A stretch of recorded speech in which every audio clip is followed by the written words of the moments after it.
दोस्तों ये तो आप सभी जानते ही होंगे कि विकास के इस जमाने में हमेशा एक नई आविष्कार की गई मशीन पुरानी मशीन की जगह ले लेती है।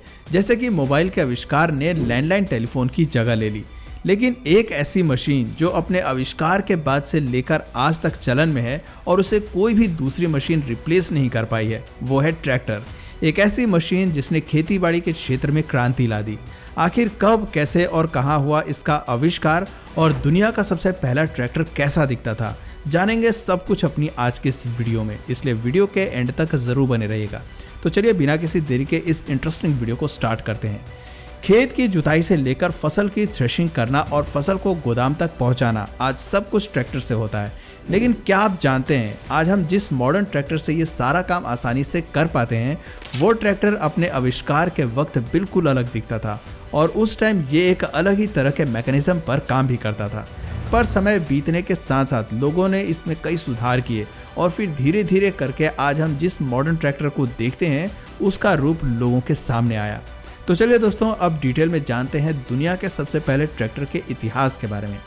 बात है 19वीं शताब्दी की, जब दुनिया के अलग अलग हिस्सों में लोग खेती के लिए जानवरों का इस्तेमाल किया करते थे। एक तरफ जहां इंडिया में खेती के लिए बैल या भैंस का इस्तेमाल किया जाता था, तो वहीं विदेशों में खच्चर या घोड़े की मदद से खेती की जाती थी। लेकिन इस तरह की खेती में सबसे बड़ी दिक्कत थी जानवरों के देखरेख में होने वाली भारी भरकम खर्च और जानवरों की देखभाल की झंझट, जिसे ध्यान में रखते हुए साल 1812 में रिचर्ड ट्रेथविक नाम के एक इंजीनियर ने दुनिया के सबसे पहले semi portable stationary steam engine का आविष्कार किया। इस मशीन का नाम इन्होंने बार्न इंजन रखा। ये मशीन भाप इंजन से चलती थी और उस टाइम पर इसका इस्तेमाल मकई निकालने वाली मशीन को चलाने के लिए किया जाने लगा।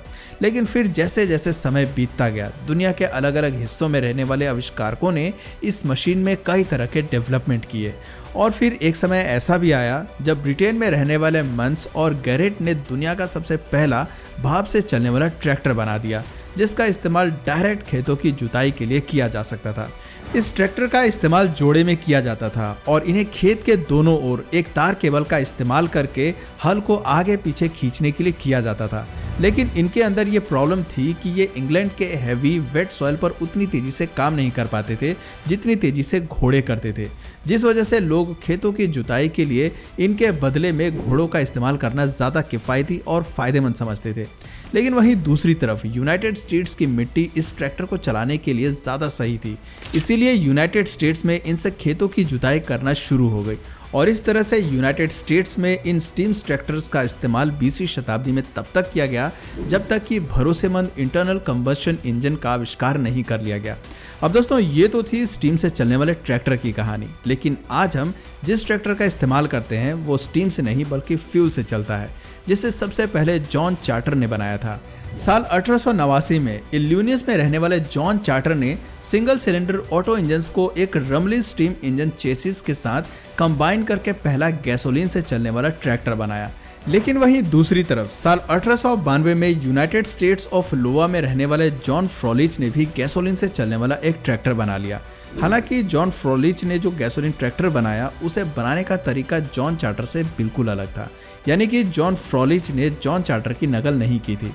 लेकिन दोस्तों यहाँ इससे भी ज़्यादा इंटरेस्टिंग बात यह है कि जॉन फ्रोलिच अपने नाम गैसोलीन ट्रैक्टर का पेटेंट करवाने में सक्सेसफुल हो जाते हैं, क्योंकि उनसे पहले जॉन चार्टर ने अपने गैसोलीन ट्रैक्टर का पेटेंट नहीं करवाया था।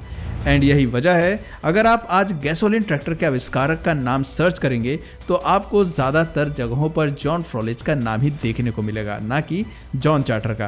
खैर, गैसोलीन ट्रैक्टर का पेटेंट अपने नाम करवाने के बाद जॉन फ्रोलिच ने अपनी एक कंपनी खोली, लेकिन शायद किसी ने भी इनके महंगे ट्रैक्टर्स को नहीं खरीदा, जिस वजह से 3 सालों के अंदर ही इनकी कंपनी बंद हो गई। पर इससे इनके ट्रैक्टर के डेवलपमेंट पर कहाँ असर पड़ने वाला था। साल 1896 में ब्रिटेन में रहने वाले हर्बर्ट एक्रॉयड स्ट्रॉट ने ऑयल इंजन ट्रैक्टर का निर्माण किया। इस ट्रैक्टर की शक्ति 20 हॉर्स पावर की थी और इस ट्रैक्टर ने ब्रिटेन के इतिहास में एक महत्वपूर्ण रिकॉर्ड दर्ज किया। असल में साल 1897 में मिस्टर लॉक किंग ने इस ट्रैक्टर को खरीदा, जो कि ब्रिटेन के इतिहास में पहली ट्रैक्टर सेल थी और फिर इसी साल इसे royal agricultural society of England की तरफ से एक सिल्वरी मेडल भी दिया गया। वैसे आपकी जानकारी के लिए बता दूं कि इस ट्रैक्टर को सबसे पहले रिचर्ड हॉर्न्सबाय एंड सन्स ने प्रोड्यूस एंड सेल किया था। यानी हर्बर्ट एक्रोइड स्ट्रॉयट ने ऑयल से चलने वाले ट्रैक्टर को बनाने के बाद इसे बेचने की जिम्मेदारी रिचर्ड हॉन्सबाय एंड सन्स को दी थी। लेकिन अभी भी ये ट्रैक्टर अपने भारी वजन और महंगे प्राइस के कारण आम लोगों की पहुंच से बाहर थे। इसीलिए साल 1901 में डैन एल्बोन नाम के एक ब्रिटिश आविष्कारक ने दुनिया का सबसे पहला commercially successful light weight petrol से चलने वाला जनरल पर्पस ट्रैक्टर बनाकर तैयार कर दिया, जिसका नाम इन्होंने ए व्हील एग्रीकल्चर मोटर रखा। यानी अभी तक लोगों के बीच ट्रैक्टर नाम नहीं आया था।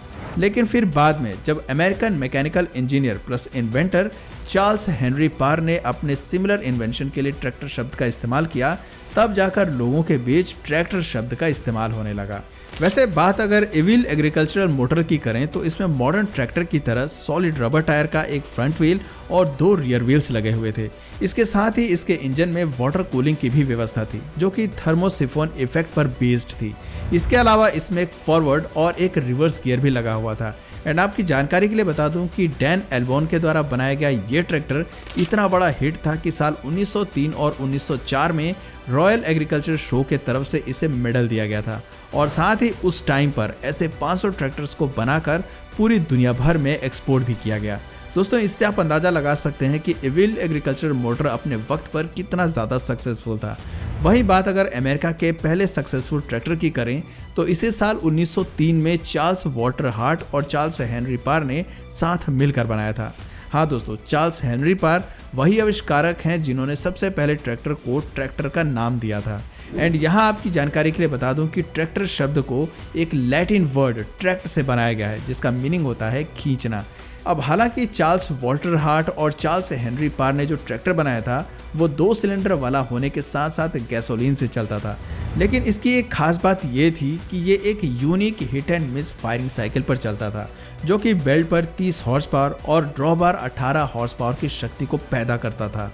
और फिर इस तरह से धीरे धीरे डेवलपमेंट के साथ साथ छोटे छोटे और अफोर्डेबल ट्रैक्टर्स ब्रिटिश और अमेरिकन मार्केट में इंट्रोड्यूस होते चले गए, जिससे कुछ ही सालों में ब्रिटिश और अमेरिकन किसानों ने इसका इस्तेमाल करना शुरू कर दिया और उनके बीच ट्रैक्टर एक नॉर्मल खेतीबाड़ी की मशीन बन गई। वहीं बात अगर अपने भारत की करें तो आज़ादी के बाद भी हमारे देश में खेतीबाड़ी के लिए ट्रैक्टर का इस्तेमाल सिर्फ बड़े राजघराने वाले और जागीरदार किया करते थे और उस टाइम मेनली रशिया से ट्रैक्टर को इंपोर्ट करके भारत लाया जाता था। और दोस्तों, अगर आप यहाँ सोच रहे हैं कि ट्रैक्टर्स को तो सिर्फ अमेरिका और ब्रिटेन में ही डेवलप किया जा रहा था, तो आपकी जानकारी के लिए बता दूं कि जब एक बार ट्रैक्टर चलन में आ गया तो दुनिया के सभी बड़े देश अपने यहाँ बनाने लगे थे और इन्हीं देशों में से एक रशिया भी था, जहाँ से अमीर लोगों के लिए भारत में ट्रैक्टर लाया जाता था। लेकिन समय बीतने के साथ साथ जैसे ही भारत में हरित क्रांति का आगाज होता है, बड़ी बड़ी विदेशी ट्रैक्टर बनाने वाली कंपनियां भारत में आ जाती हैं, जिससे कि कुछ ही सालों के अंदर भारत में भी ट्रैक्टर का निर्माण शुरू हो जाता है। एंड फिर इस तरह से धीरे धीरे करके भारत के छोटे किसानों के बीच ट्रैक्टर से खेती करना आम बात हो जाती है। अब दोस्तों, हालांकि भारत में ट्रैक्टर निर्माण का काम दूसरे देशों के कंपैरिजन में काफ़ी देर से शुरू हुआ था, लेकिन आज मुझे ये बताते हुए काफ़ी प्राउड फील हो रहा है कि आज के समय में हमारा भारत ट्रैक्टर प्रोडक्शन के मामले में यूएस और जापान जैसे देशों को भी पीछे छोड़ चुका है। तो दोस्तों, आज के लिए बस इतना ही। उम्मीद करते हैं आपको ट्रैक्टर के इतिहास और इसके डेवलपमेंट के बारे में जानकर अच्छा लगा होगा।